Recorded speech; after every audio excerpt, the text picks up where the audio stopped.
একটা order receive করার পর আপনি কিভাবে বুঝবেন যে আপনি কোন রেস্টুরেন্টে অর্ডার ধরছেন? দেখেন আমি আপনাদেরকে দেখাচ্ছি। মূলত দেখেন এটা হচ্ছে আমার অর্ডার, এখানে ইংলিশও নাম আছে আরবিতেও আছে, ঠিক আছে? তো সেম সিস্টেম, ওই যে ওইখানে দেখেন ওইখানে ইংলিশটা লেখা নাই কিন্তু আরবিটা আছে, কিন্তু এখানে দেখেন সেই আরবিটা আছে।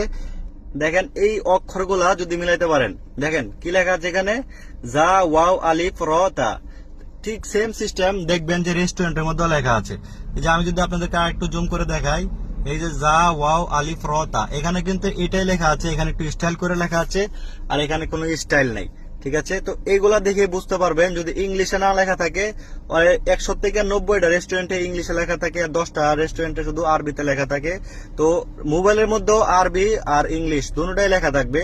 আপনার দুইটা যে কোনো একটা মিললো, ধরেন একটা রেস্টুরেন্টের নাম লেখা আছে, ঠিক আছে, এটা কিন্তু এটা যদি না পান তাহলে আপনি এটাতে সার্চ করলে পেয়ে যাবেন, ঠিক আছে? সেম সিস্টেম, এখানে দেখেন ইংলিশও লেখা আছে আরবিতেও লেখা আছে, কিন্তু ওইখানে দেখা যায় মানে ইংলিশটা লেখা নেই, শুধু আরবিটা লেখা আছে।